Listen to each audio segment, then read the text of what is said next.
الحمد لله وكفى وسلام على حبيبه المصطفى أما بعد فأعوذ بالله من الشيطان الرجيم بسم الله الرحمن الرحيم أفحسبتم أنما خلقناكم عبثا وأنكم إلينا لا ترجعون صدق الله مولانا العظيم۔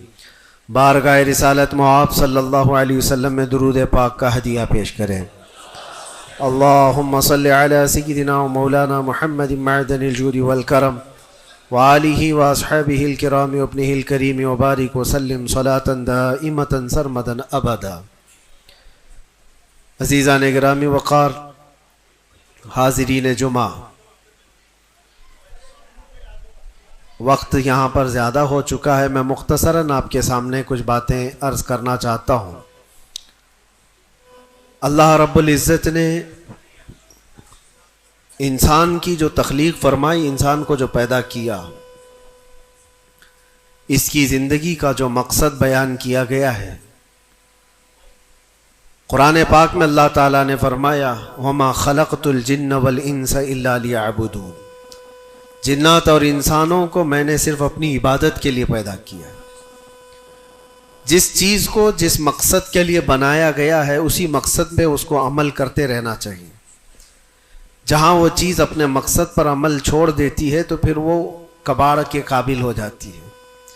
کوئی مشین اگر گھر پر لائے ہوں، مسالہ پیسنے کی مشین، مکسر، اگر وہ اپنا کام نہیں کر رہی ہے تو پھر وہ مشین گھر میں رکھنے کے قابل نہیں ہوتی۔ واشنگ مشین کپڑے دھونے کے لیے استعمال کی جاتی ہے، اور اگر وہ کپڑے دھونا ہی چھوڑ دے تو وہ اپنا مقصد چھوڑ چکی ہے، اب اس کی جگہ بھنگار میں یا کباڑ خانے میں ہی ہوتی ہے۔ انسان جب اپنی زندگی کا مقصد بھول جاتا ہے تو پھر اس کی بھی دنیا میں رہنے کا کیا حاصل ہے؟ اللہ تعالیٰ نے جس مقصد کے لیے اس کو بنایا تھا، اب یہ مشین اس مقصد پہ نہیں چل رہی ہے تو پھر اس کے لیے جہنم کا ایندھن تیار ہے، جہاں پر اس کو ہمیشہ کے لیے بیچ دیا جاتا ہے۔ عزیزان گرامی وقار، میں ایک بات آپ سے یہ عرض کرنا چاہوں گا۔ اللہ کے نبی صلی اللہ تعالیٰ علیہ وسلم نے اسی لیے بار بار ہمیں تنبیہ فرمائی کہ جو چیز ہمیں ہمارے مقصد سے پھیرتی ہے وہ کون سی چیز ہے، کس لیے انسان غافل ہوتا ہے اور کیوں بھٹک جاتا ہے، کون سی چیز ہے؟ تو نبی پاک صلی اللہ علیہ وسلم فرماتے ہیں، میں میرے بعد اپنی امت سے اس بات کا اندیشہ نہیں رکھتا کہ یہ کافر ہو جائے گی، مشرک ہو جائے گی۔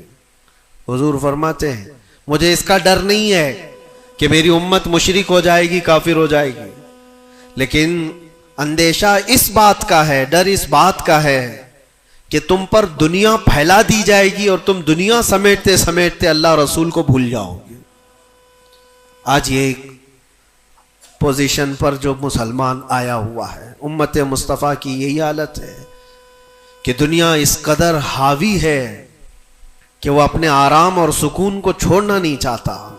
جو کمفرٹ زون میں جینے کا عادی ہو گیا ہے، اسے آج مشکلات کا سامنا کرنے کی ہمت نہیں ہے۔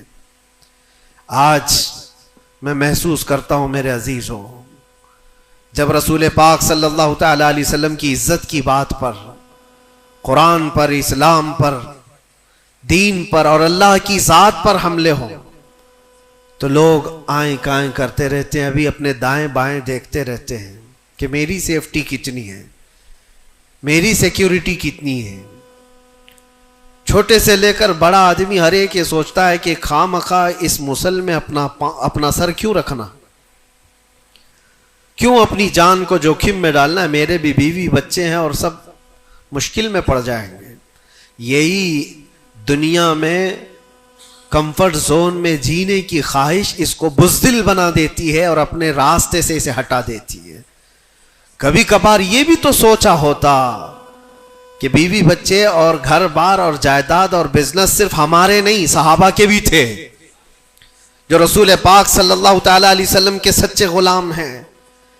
ان کی بھی جائیدادیں تھیں، ان کے بھی مال و اولاد تھے، ان کی بھی بیوی بچے، لیکن کبھی عظمت مصطفیٰ اور دامن مصطفیٰ کے بیچ دنیا کی کسی چیز کو انہوں نے کبھی آنے نہیں دیا ہے۔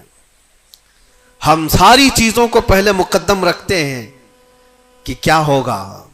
میرے عزیزو، ایک صحابی رسول کی بات اگر عرض کروں، ابو دہدہ، ایسے مالدار صحابی تھے جن کا باغیچہ پورے مدینے میں سب سے قیمتی باغیچہ تھا، سب سے قیمتی باغیچہ تھا، اور ان کے باغیچے کی کھجوریں سب سے مہنگی کھجوریں.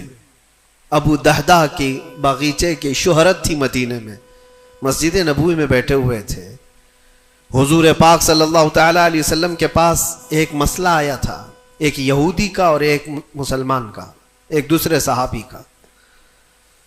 اس یہودی کے اور مسلمان صحابی کے درمیان جو مسئلہ وہ تھا ایک درخت کو لے کر کے، کھجور کی درخت وہ یہودی کے آنگن میں تھا جس کی کھجوریں اس صحابی کے گھر پہ گر جاتی تھی.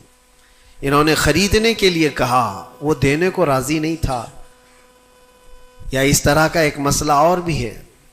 اللہ کے نبی صلی اللہ تعالی علیہ وسلم نے رغبت دلائی، کوئی ہے جو یہ ایک درخت خرید کر کے میرے اس صحابی کو دے دے، اسے میں جنت کا باغیچہ دوں گا. تو اس وقت ابو دہدہ کھڑے ہوئے، کہا یا رسول اللہ صلی اللہ تعالی علیہ وسلم، میں سودا کروں گا اس یہودی سے. ایک ہی درخت تھا اس کے آنگن میں. اس سے کہا کہ کتنے میں تو یہ درخت بیچے گا؟ میرے نبی کی بات ہے، حضور کا فرمان ہے، میں خریدوں گا. اس نے کہا میں بیچنا نہیں چاہتا اس کی قیمت، کیونکہ اسے پتا تھا ان کی کمزوری ہے. ابو دہدہ نے کہا کیا تجھے پتا ہے مدینے، اوالی مدینے میں ابو دہدہ کا باغیچہ؟ کہا اس کو کون نہیں سنا ہے، مدینے کا ہر بچہ جانتا ابو دہدہ کے باغیچے کی شہرت. کہا اگر میں وہ باغیچہ اس درخت کے بدلے دے دوں تو کیا تو یہ درخت مجھے دے گا؟ اس نے کہا یہودی نے پاگل ہو گئے ہو، کیا بات کر رہے ہو، ایک درخت کے بدلے وہ اتنا قیمتی باغیچہ جس کی کھجوریں پورے مدینے میں مشہور ہوں. ابو دہدہ نے کہا اس باغیچے سے زیادہ قیمتی میرے مصطفیٰ کا فرمان ہے، میرے لیے نبی پاک کی عزت اور ان کی حرمت اس سے کئی زیادہ بڑھ کر کے ہے. اس یہودی نے کہا کون نہ کہے گا سودا، اگر تم صحیح میں مجھ سے مذاق نہیں کر رہے ہو تو ابھی میں یہ درخت دیا اور باغیچہ دو. ابو دہدہ نے کہا تو نے ابھی دیا، میں نے بھی یہیں سے دے دیا، باغیچہ بیچ دیا اور ساری چیزیں یہیں پر طے کر کے اپنے باغیچے پر آتے ہیں. باہر دروازے پر کھڑے ہیں باغیچے کے پھاٹک پر، ان کی بیوی ان کی بچے، گھر اندر بنا ہوا ہے باغیچے کے اندر جو ٹھنڈی حاصل کرنے کے لیے خوشنما، باغیچے کے اندر خوشنما محل بنا ہوا ہے. دروازے کے باہر سے ابو دہدہ پکارتے ہیں یا ام دہدہ، اپنی بیوی کو باہر آ جاؤ، باہر آ جاؤ اپنے بچوں کو لے کر. بیوی نے کہا اتنی جلدی کیوں اس طرح سے بلا رہے ہو، کیا بات ہے، کیوں چیخ رہے ہو؟ ابو دہدہ نے کہا یہ باغیچہ بک گیا ہے، اب ہمارا نہیں ہے، باہر آ جاؤ. عورتیں کبھی کسی چیز کو دینے دیتی ہیں؟ گھر کی کوئی چیز بک جائے عورت راضی ہو جائے، لیکن وہ عورت عام عورت نہیں، رسول اللہ کی صحابیہ تھی. کہا اچھا ابو دہدہ یہ باغیچہ بک گیا ہے، میرا تم پر یقین ہے کہ بہت اچھا سودا کیا ہوگا، کیونکہ مدینے میں اس جیسا باغیچہ تو نہیں ہے. ابو دہدہ نے کہا تو سچ سمجھتی ہے میں نے بہت اچھا سودا کیا ہے. باہر آئی، یہ اندر نہیں گئے، اپنے بچے اور اپنی عورت کو لے کر باہر نکلے. ابو دہدہ سے پوچھتی ہے خاتون نے کتنے میں سودا کیا ہے، کتنے میں سودا کیا ہے؟ کہا بس وہ ایک درخت کے بدلے جو یہودی کے آنگن میں ہے میں نے یہ باغیچہ پورا اس کو دے دیا. عورت نے کہا ہاں ایسے کیسے، اتنا بڑا باغیچہ ایک درخت کے بدلے میں؟ کہا وہ تو بظاہر ایک درخت ہے لیکن اصل قیمت تو رسول اللہ کی زبان ہے. کہا اللہ کے نبی نے کیا فرمایا؟ کہا کہ ایک درخت جو اس یہودی کا خرید کر کے ایک صحابی کو دے دے میں اسے جنت کا باغیچہ دے دوں. ابو دہدہ نے جیسے ہی یہ سنایا تو ام دہدہ کہتی ہیں ابو دہدہ تم نے کبھی میرا یقین نہیں توڑا، آج میں یہ کہتی ہوں یہ باغیچہ ہی کیا، حضور سے پوچھتے ہم سب بھی بکنے کو تیار ہیں. اللہ کے نبی صلی اللہ تعالی علیہ وسلم کی ذات پر یہ یقین کامل تھا، انہیں دنیا بیچ میں کبھی روک نہ سکی۔ ہمارے تو چھوٹی دکانیں ہمیں روک دیتی ہیں، ہمارے تو چھوٹے دروازے ہمیں روک دیتے ہیں۔ عزیزان گرامی وقار، اپنے مقصد حیات سے آدمی جب بھٹکتا ہے تو کون سی چیزیں جو اسے اٹریکٹ کرتی ہیں دنیا میں؟ یہ مال دولت۔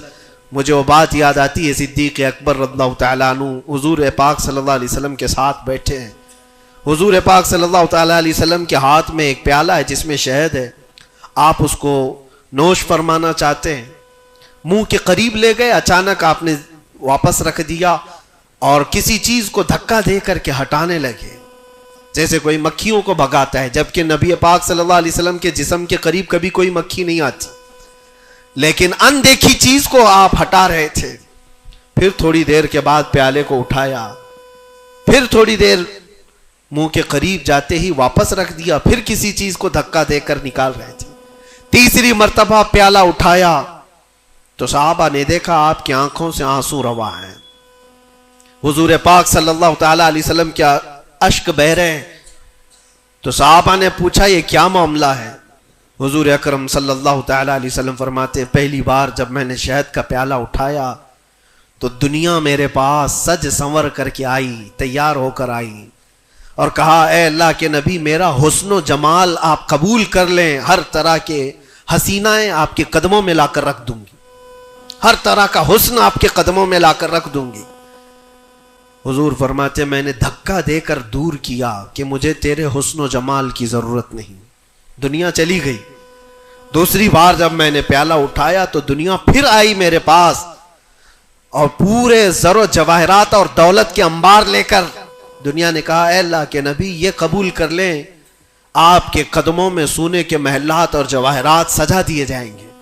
حضور پاک صلی اللہ علیہ وسلم فرماتے میں نے اس کو بھی دھکا دے کر دور کیا، نہ تیرے حسن و جمال کی طرف میں رغبت کروں گا، نہ تیرے دولت و مال کی طرف، مجھے اس کی بھی حاجت نہیں۔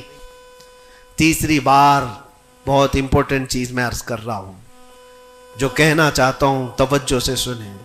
حضور پاک فرماتے تیسری بار دنیا میرے پاس آئی اور کہا اے اللہ کے نبی آپ نے میرے حسن و جمال کو بھی نہیں قبول کیا، دولت و مال کو بھی نہیں قبول کیا، مجھے دھکا دے کر دور کیا، لیکن ایک بات ہے آپ کے بعد آپ کی امت ایسا نہیں کر سکے گی، وہ دولت و مال اور حسن و جمال کی طرف بھاگے گی اور آپ کو چھوڑ دے گی۔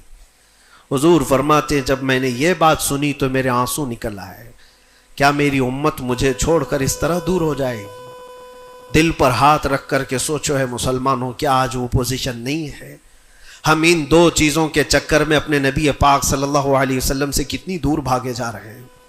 تم نے کبھی راتوں کو تصور کر کے دیکھا کہ کتنی راتیں ایسی آئی کہ میں نے اپنے مصطفیٰ کو یاد کیا ہے، تنہائی میں اپنے حبیب کو یاد کیا ہے؟ اس رسول کا حال تو یہ تھا، ماں عائشہ صدیقہ فرماتی ایک رات ایسی نہیں گئی جس میں رسول پاک صلی اللہ علیہ وسلم اپنی امت کے لیے دعا نہ کرتے ہوں۔ رات کو کھڑے ہوتے تھے تو پنڈلیوں میں سوجن آ جاتی تھی، پیر سوج جاتے تھے اور کثرت سے روتے تھے اپنی امت کے لیے اللہ کی بارگاہ میں کہ مولا میری امت بھولی بھالی ہے، اس کی بخشش میرے حوالے کر دے، رب حب لی امتی، جو نہ بھولا ہم غریبوں کو رضا۔ اور آج امت کا حال یہ ہے کہ سال میں ایک بار میلاد کر کے ہم یہ سمجھتے ہیں حق ادا کر لیا۔ ہر دن ہر رات جو نبی پاک ہمیں یاد کرتے تھے تو ہم نے آج وہ کیا کر دیا ہے؟ یہی دو چیزیں ہیں جو انسان کو اپنے مقصد حیات سے ہٹاتی ہیں، اپنے راستے سے ہٹاتی ہیں، دولت اور شباب، یہ حسن و جمال۔ ہر نوجوان کو دیکھو ان دو چیزوں کے پیچھے بھاگ رہا ہے، اسے یہ دو چیزوں کی خواہش ہے، مال جمع کرنا ہے اور خوبصورت عورت کو لانا ہے، اور ان دو چیزوں نے دنیا میں اس کو ایسا غافل کر رکھا ہے، اسے سوچنے کا موقع ہی نہیں ہے۔ جب اس کے سامنے کہا جائے تیرے نبی پاک کی عزت کی بات آئی ہے، کہا وہ دیکھ لیں گے، مولانا لوگ تو ہیں نا، علماء اکرام اپنا کام کریں گے، کل قیامت کے دن کیا منہ لے کر کے حضور کی بارگاہ میں کھڑے ہوگے؟ کس منہ سے حضور کی بارگاہ میں کھڑے ہوگے کہ میری سفارش فرما دیں اے اللہ کے نبی؟ کس منہ سے حضور کی بارگاہ میں آئیں گے کہ اے اللہ کے نبی میری شفاعت کر دے؟ کیا اس بات کا احساس نہیں ستاتا کہ اللہ کے نبی اگر مجھے پوچھیں تو اسی جگہ سے آتا ہے جہاں روز مجھے گالیاں دی جاتی تھی، اور تو سن کر کے کباب کھایا کرتا تھا، تو روزانہ اپنی مستیوں میں مست تھا. اٹھو وہ گر نہ حشر نہ ہوگا پھر کبھی، دوڑو کہ زمانہ چھال اپنی چل گیا. آج تمہیں میں جگانے آیا ہوں اور بیدار کرنے آیا ہوں. زندگی کا مقصد یہ تھا کہ اللہ اور اس کے رسول کو راضی کرو، نہ یہ کہ تم دنیا کو راضی کرنے کے چکر میں اپنے اللہ اور اس کے رسول کو بھول گئے. ان نوجوانوں سے میں کہتا ہوں جو رات رات بھر تم اپنے دوستوں کے لیے گزارتے ہو، تم اپنے ماں باپ کو چھوڑ کر کے چلے جاتے ہو، اور ان دوستوں کے چکر میں اپنا مال بھی بہایا، وقت بھی گنوایا، لیکن حاصل کیا ہوا پتہ ہے؟ قرآن میں 19ویں پارے میں اللہ تعالیٰ فرماتا ہے بہت سارے ایسے لوگ ہوں گے جو صرف اس لیے دوزخ میں جا رہے ہوں گے کہ ان کے دوست برے تھے. یا ویلتا لیتنی لم اتخذ فلانا خلیلا، وہ پکارے گا اے کاش میں فلاں کو دوست نہیں بنایا ہوتا تو آج دوزخ میں نہیں جا رہا ہوتا. بہت سارے ایسے لوگ، اور جن کے لیے تم نے زندگی پوری اجاڑ دی، وہ کب تک کے لیے آئے تمہارے پاس؟ کب تک کے لیے؟ کیا تمہارے جنازے کے کندھا دینے کے بعد ختم ہو گئی بات؟ کون تمہاری قبر میں آتا ہے؟ کون تمہارے قبر کے حالات دیکھتا ہے؟ کون ہے جو حشر میں تمہارے معاملات کی سفارش کرتا ہے؟ ہے کوئی نوجوان دوست تمہارے لیے مددگار؟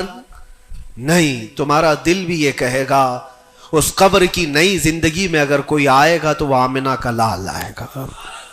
نبی پاک صلی اللہ تعالی علیہ وسلم تشریف لائیں گے.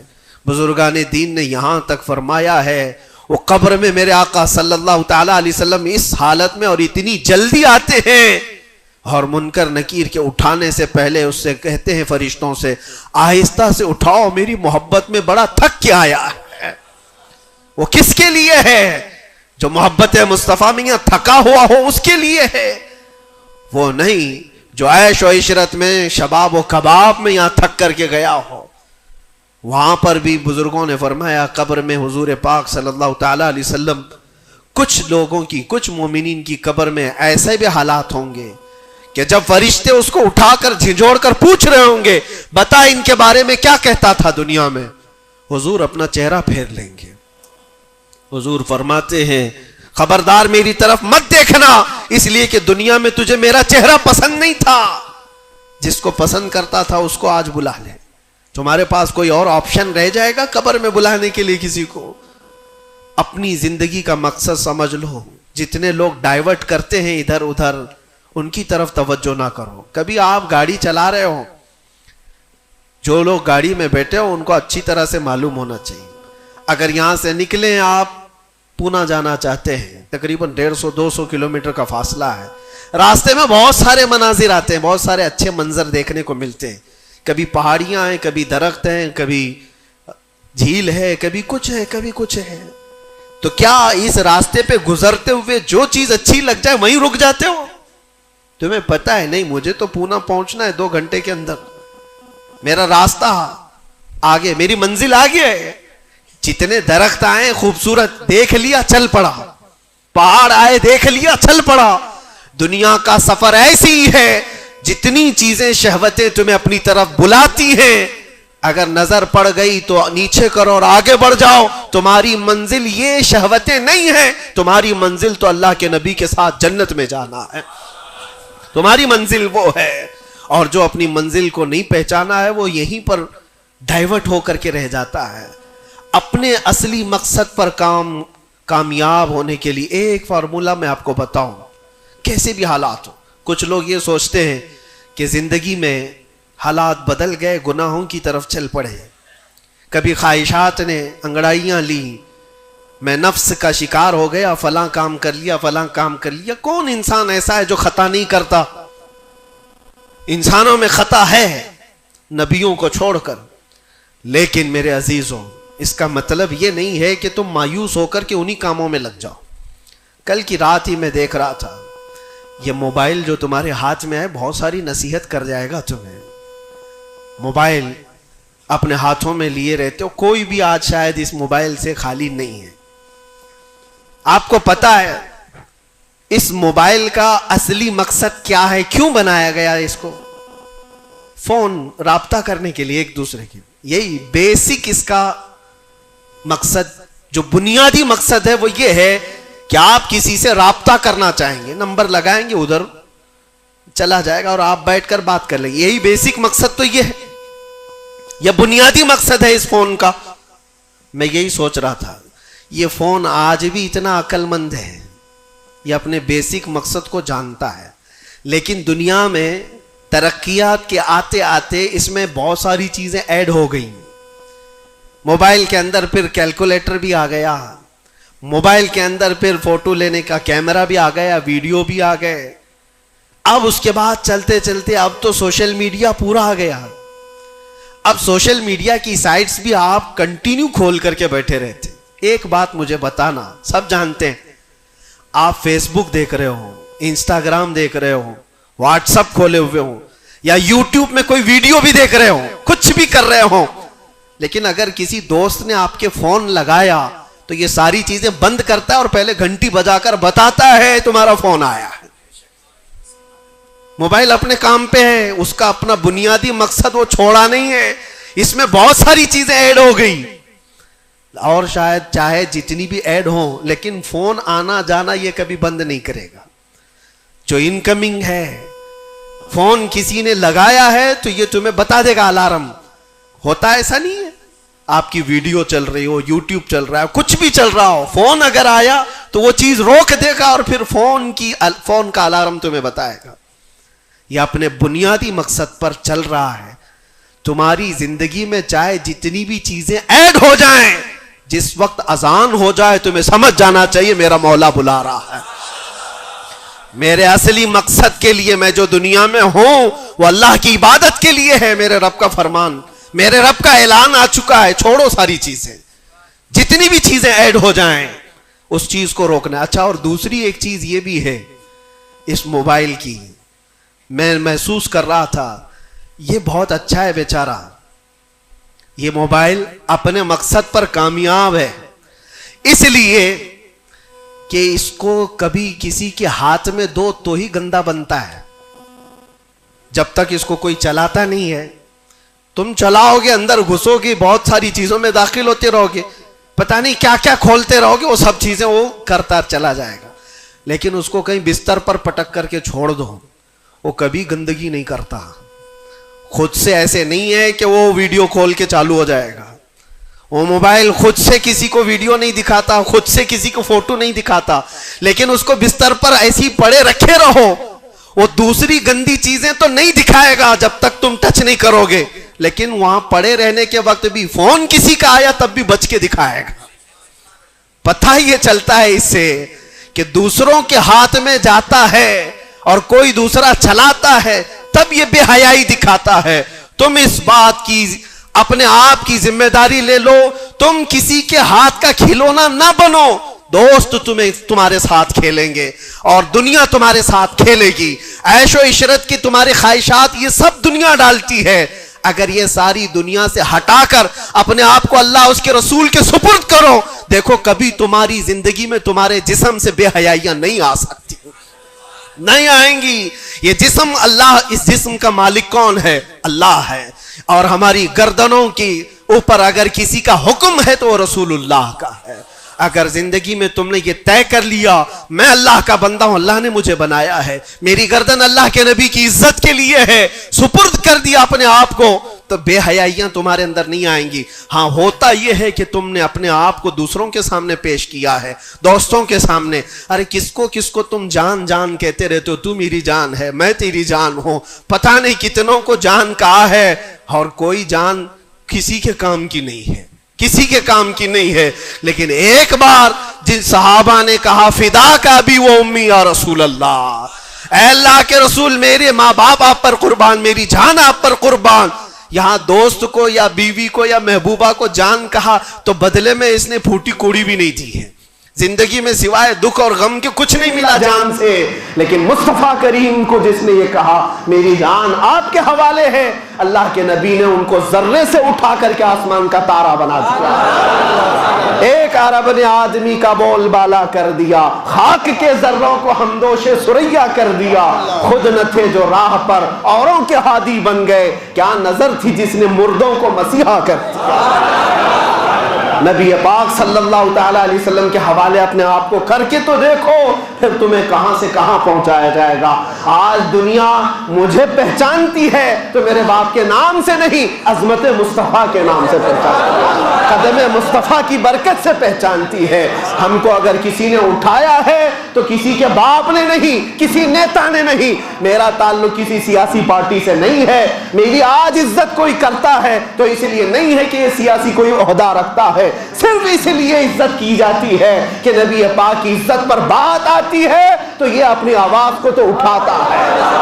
جب تک بکے نہ تھے تو کوئی پوچھتا نہ تھا، یا رسول اللہ تم نے خرید کر ہمیں انمول کر دیا۔